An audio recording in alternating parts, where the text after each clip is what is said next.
Andrea McCain, theatre actress. It's very difficult to be impartial and to tell a story that began in admiration and ended in rancour. But I'm going to try.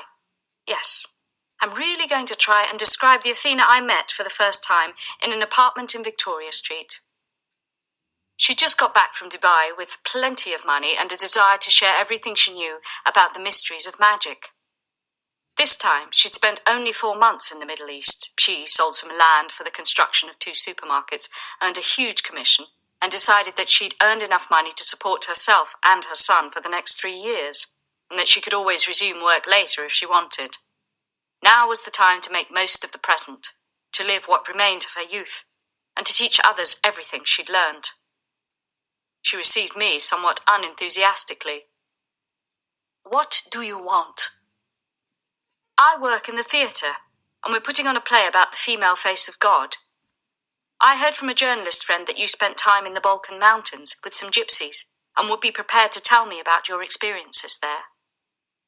"You mean you only came here to learn about the mother because of a play?" "Why did you learn about her?" Athena stopped, looked me up and down, and smiled. "You're right. That's my first lesson as a teacher. Teach those who want to learn. The reason doesn't matter." "I'm sorry?" "Nothing." "The origins of the theatre are sacred," I went on. "It began in Greece with hymns to Dionysus, the god of wine, rebirth, and fertility. But it's believed that even from the very remote times, people performed a ritual in which they would pretend to be someone else as a way of communing with the sacred." "Second lesson, thank you." I don't understand. I came here to learn, not to teach." This woman was beginning to irritate me. Perhaps she was being ironic. "My protector." "Your protector?" "I'll explain another time.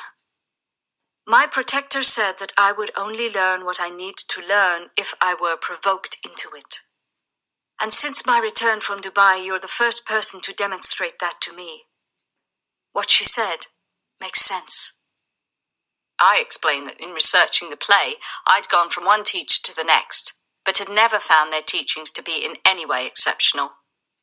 Despite this, however, I grew more and more interested in the matter as I went on. I also mentioned that these people had seemed confused and uncertain about what they wanted. "For example?" "Sex, for example. In some of the places I went to, sex was a complete no-no. In others, they not only advocated complete freedom, but even encouraged orgies. She asked for more details, and I couldn't tell if she was doing this in order to test me, or because she had no idea what other people got up to." Athena spoke before I could answer her question. "When you dance, do you feel desire? Do you feel as if you were summoning up a greater energy? When you dance, are there moments when you cease to be yourself?" I didn't know what to say. In nightclubs or at parties and friends' houses, sensuality was definitely part of how I felt when I danced. I would start by flirting and enjoying the desire in men's eyes, but as the night wore on, I seemed to get more in touch with myself, and it was no longer important to me whether I was or wasn't seducing someone. Athena continued. "If theatre is ritual, then dance is too. Moreover, it's a very ancient way of getting close to a partner. It's as if the threads connecting us to the rest of the world were washed clean of preconceptions and fears. When you dance, you can enjoy the luxury of being you." I started listening to her with more respect. "Afterward, we go back to being who we were before, frightened people trying to be more important than we actually believe we are." That was exactly how I felt. Or is it the same for everyone? "Do you have a boyfriend?" I remembered that in one of the places where I'd gone to learn about the Gaia tradition, a druid had asked me to make love in front of him. Ridiculous and frightening. How dare these people use the spiritual search to advance their own more sinister ends? "Do you have a boyfriend?" she asked again. "I do." Athena said nothing else. She merely put a finger to her lips, indicating that I should remain silent.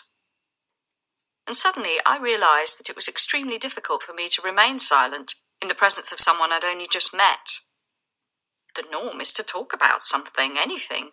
The weather, the traffic, the best restaurants to go to.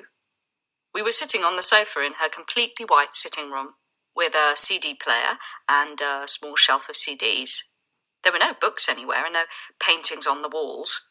Given that she'd travelled to the Middle East, I'd expected to find objects and souvenirs from that part of the world. But it was empty. And now there was this silence. Her grey eyes were fixed on mine, but I held firm and didn't look away. Instinct, perhaps. A way of saying that I'm not frightened, but facing the challenge head on. Except that everything, the silence in the white room, the noise of the traffic outside in the street, began to seem unreal.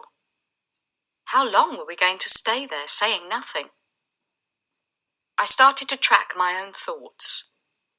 Had I come there in search of material for my play, or did I really want knowledge, wisdom, power?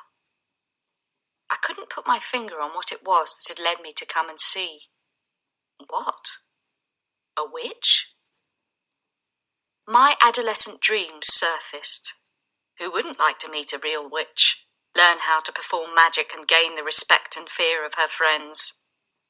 Who, as a young woman, hasn't been outraged by the centuries of repression suffered by women and felt that becoming a witch would be the best way of recovering her lost identity? I'd been through that phase myself. I was independent and did what I liked in the highly competitive world of the theatre. But then, why was I never content? Why was I always testing out my curiosity? We must have been about the same age. Or was I older? Did she too have a boyfriend? Athena moved closer. We were now less than an arm's length from each other, and I started to feel afraid. Was she a lesbian? I didn't look away, but I made a mental note of where the door was, so that I could leave whenever I wished. No one had made me go to that house to meet someone I'd never seen before in my life and sit there wasting time. Not saying anything and not learning anything either. What did she want? That silence, perhaps. My muscles began to grow tense. I was alone and helpless. I desperately needed to talk or to make my mind stop telling me that I was being threatened. How could she possibly know who I was? We are what we say. Had she asked me anything about my life? She'd wanted to know if I had a boyfriend. I tried to say more about the theatre, but couldn't. And what about the stories I'd heard about her gypsy ancestry, her stay in Transylvania, the land of vampires? My thoughts wouldn't stop. How much would that consultation cost? I was terrified. I should have asked before. A fortune? And if I didn't pay, would she put a spell on me that would eventually destroy me? I felt an impulse to get to my feet, thank her, and say that I hadn't come there just to sit in silence. If you go to a psychiatrist, you have to talk. If you go to a church, you listen to a sermon. If you go in search of magic, you find a teacher who wants to explain the world to you, and who gives you a series of rituals to follow. But silence? Why did it make me feel so uncomfortable? One question after another kept forming in my mind, and I couldn't stop thinking or trying to find a reason for the two of us to be sitting there saying nothing. Suddenly, perhaps after 5 or 10 long minutes of total immobility, she smiled. I smiled too, and relaxed. Try to be different. That's all. That's all? Is sitting in silence being different? I imagine that at this very moment there are thousands of people in London who are desperate for someone to talk to. And all you can say to me is that silence makes a difference. Now that you're talking and reorganizing the universe, you'll end up convincing yourself that you're right and I'm wrong. But as you experience for yourself, being silent is different. It's unpleasant. It doesn't teach you anything. She seemed indifferent to my reaction. What theatre are you working at? Finally, she was taking an interest in my life. I was being restored to my human condition with a profession and everything. I invited her to come and see the play we were putting on. It was the only way I could find to avenge myself, by showing that I was capable of things that Athena was not. That silence had left a humiliating aftertaste. She asked if she could bring her son, and I said no, it was for adults only. Well, I could always leave him with my mother. I haven't been to the theatre in ages. She didn't charge for the consultation. When I met up with the other members of the cast, I told them about my encounter with this mysterious creature. They were all mad keen to meet someone who, when she first met you, asked only that you sit in silence. Athena arrived on the appointed day. She saw the play, came to my dressing room afterward to say hello, but didn't say whether she'd enjoyed herself or not. My colleagues suggested that I invite her to the bar where we usually went after the performance. There, instead of keeping quiet, she started answering a question that had been left unanswered at our first meeting. No one, not even the mother, would ever want sex to take place purely as a celebration. Love must always be present. Didn't you say that you'd met people like that? Well, be careful. My friends had no idea what she was talking about, but they warmed to the subject and started bombarding her with questions. Something troubled me. Her answers were very academic, as if she didn't have much experience of what she was talking about. She spoke about the game of seduction, about fertility rites, and concluded with a Greek myth. Probably because I'd mentioned during our first meeting that the theatre had begun in Greece. She must have spent the whole week reading up on the subject. After millennia of male domination, we are returning to the cult of the Great Mother. The Greeks called her Gaia, and according to the myth, she was born out of chaos, the void that existed before the universe. With her came Eros, the god of love, and then she gave birth to the sea and the sky. Who was the father? Asked one of my friends. No one. There's a technical term, parthenogenesis, which is a process of reproduction that does not require fertilization of the egg by a male. There is a mystical term too, one to which we're more accustomed, immaculate conception. From Gaia sprang all the gods who would later people the Elysian fields of Greece, including our own dear Dionysus, your idol. But as man became established as the principal political power in the cities, Gaia was forgotten and was replaced by Zeus, Ares, Apollo, and company, all of whom were competent enough, but didn't have the same allure as the mother who originated everything. Then she questioned us about our work.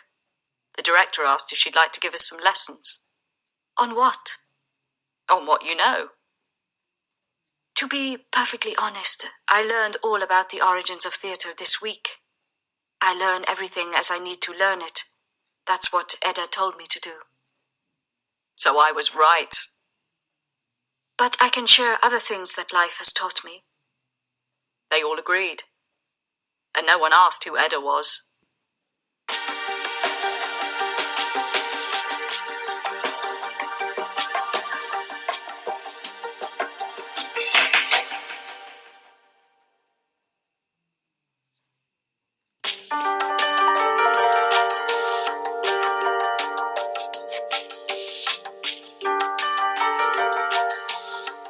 Deirdre O'Neill, known as Edda.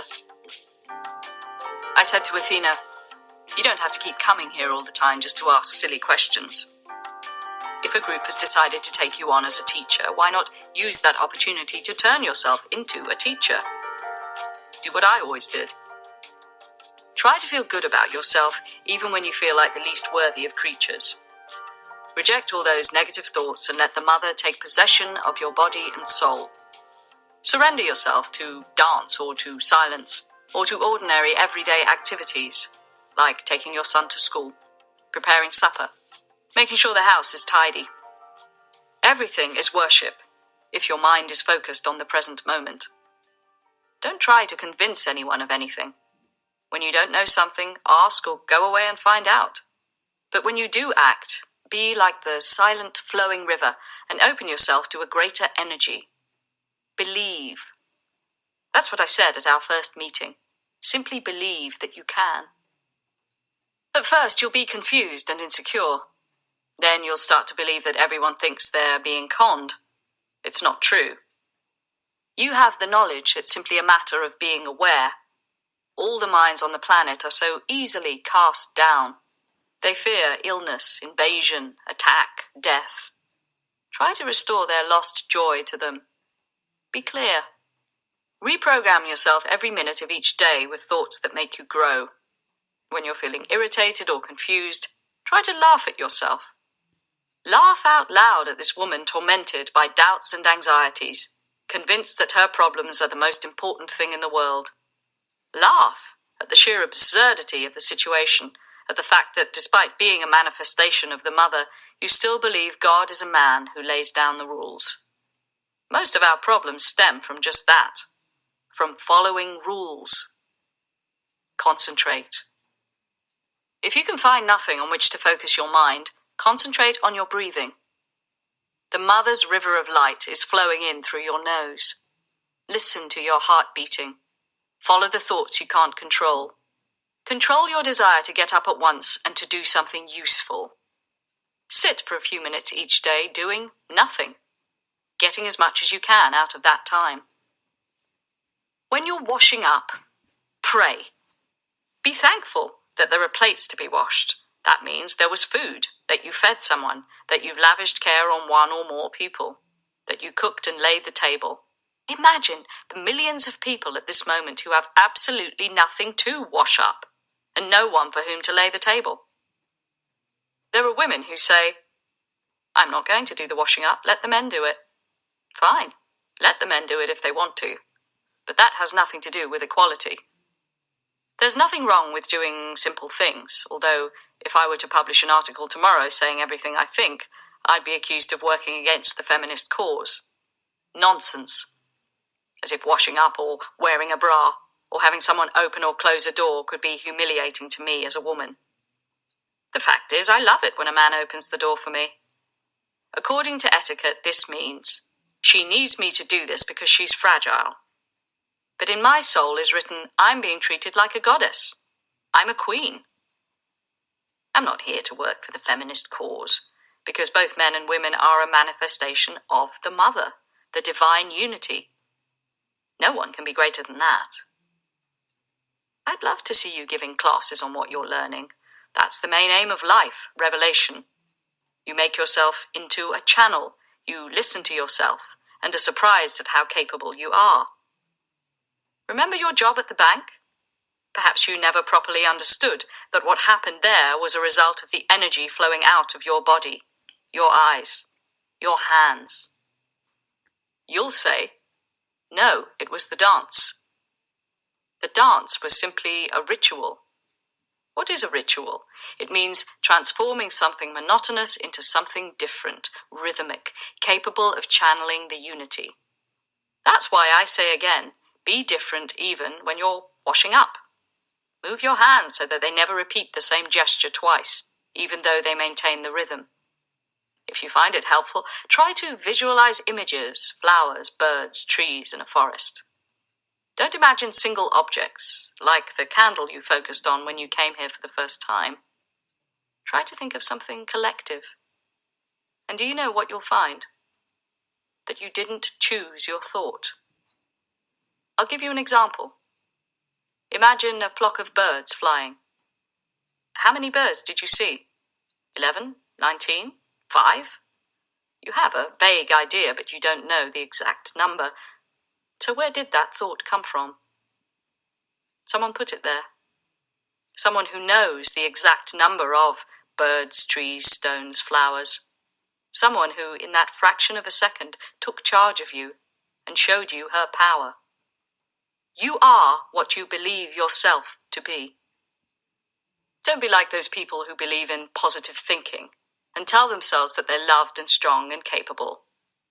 You don't need to do that because you know it already. And when you doubt it, which happens, I think, quite often at this stage of evolution, do as I suggested. Instead of trying to prove that you're better than you think, just laugh. Laugh at your worries and insecurities. View your anxieties with humor.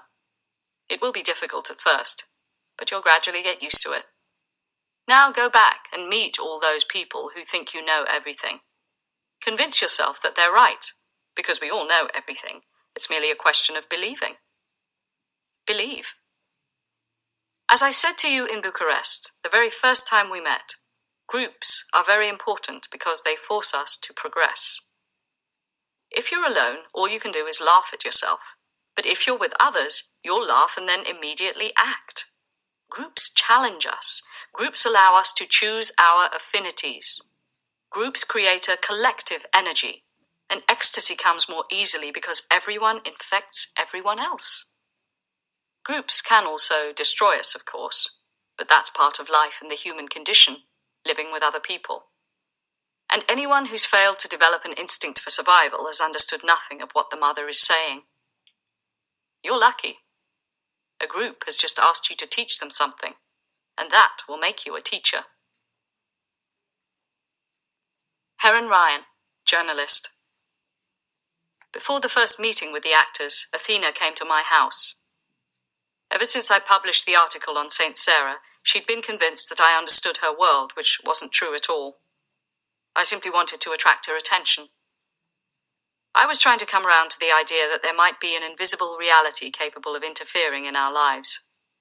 But the only reason I did so was because of a love I didn't want to believe I felt, but which was continuing to grow in a subtle, devastating way. I was content with my universe and didn't want to change it at all, even though I was being propelled in that direction. "I'm afraid," she said as soon as she arrived, "but I must go ahead and do what they're asking of me. I need to believe." "You've had a lot of experiences in life. You learned from the gypsies, from the dervishes in the desert, from—" "Well, that's not quite true. Besides, what does learning mean? Accumulating knowledge or transforming your life?" I suggested we go out that night for supper and to dance a little. She agreed to supper, but rejected the dancing. "Answer me," she said, looking around my apartment. "Is learning just putting things on a shelf, or is it discarding whatever is no longer useful and then continuing on your way, feeling lighter?" On the shelves were all the books I'd invested so much money and time in buying, reading, and annotating. There were my personality, my education, my true teachers. "How many books have you got?" "Over 1,000, I'd say. But most of them you'll probably never open again. You hang on to them because you don't believe." "I don't believe?" "No, you don't believe, full stop. Anyone who believes will go and read up about theatre as I did when Andrea asked me about it. But after that, it's a question of letting the mother speak through you and making discoveries as she speaks. And as you make those discoveries, you'll manage to fill in the blank spaces that all those writers left there on purpose, to provoke the reader's imagination. And when you fill in the spaces, you'll start to believe in your own abilities. How many people would love to read those books but don't have the money to buy them? Meanwhile, you sit here surrounded by all this stagnant energy purely to impress the friends who visit you. Or is it that you don't feel you've learned anything from them and need to consult them again?" I thought she was being rather hard on me, and that intrigued me. "So you don't think I need this library?" "I think you need to read, but why hang on to all these books? Would it be asking too much if we were to leave here right now, and before going to the restaurant, distribute most of them to whomever we happen to pass in the street?" "They wouldn't all fit in my car." "We could hire a truck." "But then we wouldn't get to the restaurant in time for supper. Besides, you came here because you were feeling insecure, not in order to tell me what I should do with my books. Without them, I'd feel naked." "Ignorant, you mean?" "Uncultivated would be the right word." "So your culture isn't in your heart. It's on your bookshelves?" Enough was enough. I picked up the phone to reserve a table and told the restaurant that we'd be there in 15 minutes. Athena was trying to avoid the problem that had brought her here. Her deep insecurity was making her go on the attack, rather than looking at herself. She needed a man by her side, and, who knows, was perhaps sounding me out to see how far I'd go, using her feminine wiles to discover just what I'd be prepared to do for her. Simply being in her presence seemed to justify my very existence. Was that what she wanted to hear? Fine. I'd tell her over supper. I'd be capable of doing almost anything, even leaving the woman I was living with. But I drew the line, of course, at giving away my books. In the taxi, we returned to the subject of the theatre group, although I was, at that moment, prepared to discuss something I never normally spoke about. Love. A subject I found far more complicated than Marx, Jung, the British Labour Party, or the day-to-day problems at a newspaper office. You don't need to worry, I said, feeling a desire to hold her hand. It'll be all right. Talk about calligraphy. Talk about dancing. Talk about the things you know. If I did that, I'd never discover what it is I don't know. When I'm there, I'll have to allow my mind to go still and let my heart begin to speak. But it's the first time I've done that, and I'm frightened. Would you like me to come with you? She accepted at once. We arrived at the restaurant, ordered some wine, and started to drink. I was drinking in order to get up the courage to say what I thought I was feeling, although it seemed absurd to me to be declaring my love to someone I hardly knew. And she was drinking because she was afraid of talking about what she didn't know. After the second glass of wine, I realized how on edge she was. I tried to hold her hand, but she gently pulled away. I can't be afraid. Of course you can, Athena. I often feel afraid, and yet when I need to, I go ahead and face up to whatever it is I'm afraid of. I was on edge too. I refilled our glasses. The waiter kept coming over to ask what we'd like to eat, and I kept telling him that we'd order later. I was talking about whatever came into my head. Athena was listening politely, but she seemed far away, in some dark universe full of ghosts. At one point she told me again about the woman in Scotland and what she'd said. I asked if it made sense to teach what you didn't know. Did anyone ever teach you how to love? She replied. Could she be reading my thoughts? And yet, she went on, you're as capable of love as any other human being. How did you learn? You didn't. You simply believe. You believe, therefore you love. Athena. I hesitated, then managed to finish my sentence, although not at all as I had intended. Perhaps we should order some food. I realized that I wasn't yet prepared to mention the things that were troubling my world. I called the waiter over and ordered some starters, then some more starters, a main dish, a pudding, and another bottle of wine. The more time I had, the better. You're acting strangely. Was it my comment about your books? You do what you like. It's not my job to change your world. I was obviously sticking my nose in where it wasn't wanted. I had been thinking about that business of changing the world only a few seconds before. Athena, you're always telling me about... No. I need to talk about something that happened in that bar in Sibiu, with the gypsy music. In the restaurant, you mean? Yes, in the restaurant. Today we were discussing books, the things that we accumulate and that take up space. Perhaps you're right. There's something I've been wanting to do ever since I saw you dancing that night. It weighs more and more heavily on my heart. I don't know what you mean. Of course you do. I'm talking about the love I'm discovering now and doing my best to destroy before it reveals itself. I'd like you to accept it. It's the little I have of myself, but it's not my own. It's not exclusively yours because there's someone else in my life, but I would be happy if you could accept it anyway. An Arab poet from your country, Khalil Gibran, says, "It is well to give when asked, but it is better to give unasked."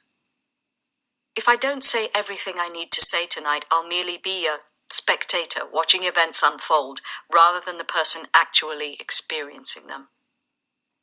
I took a deep breath. The wine had helped me to free myself. She drained her glass, and I did the same. The waiter appeared with the food, making a few comments about the various dishes, explaining the ingredients and the way in which it had been cooked. Athena and I kept our eyes fixed on each other. Andrea had told me that this is what Athena had done when they met for the first time, and she was convinced it was simply a way of intimidating others. The silence was terrifying. I imagined her getting up from the table and citing her famous invisible boyfriend from Scotland Yard, or saying that she was very flattered, but she had to think about the class she was to give the next day. "And is there anything you would withhold?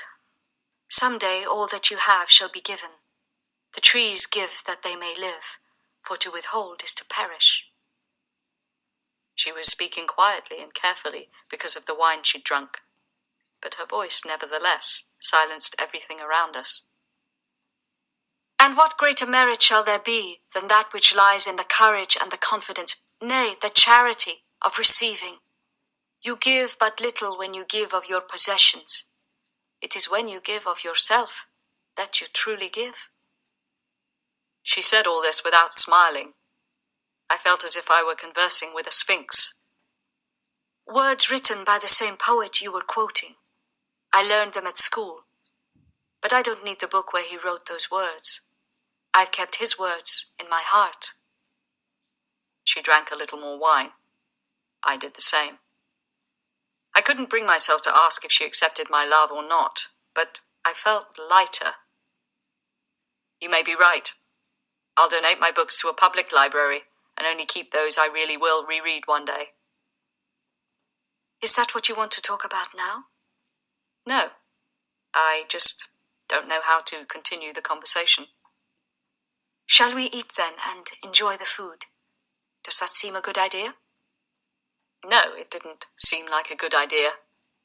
I wanted to hear something different, but I was afraid to ask, and so I babbled on about libraries, books, and poets, regretting having ordered so many dishes. I was the one who wanted to escape now because I didn't know how to continue. In the end, she made me promise that I would be at the theatre for her first class, and for me, that was a signal. She needed me. She had accepted what I had unconsciously dreamed of offering her ever since I saw her dancing in a restaurant in Transylvania, but which I had only been capable of understanding that night. Or, as Athena would have said, of believing. Andrea McCain,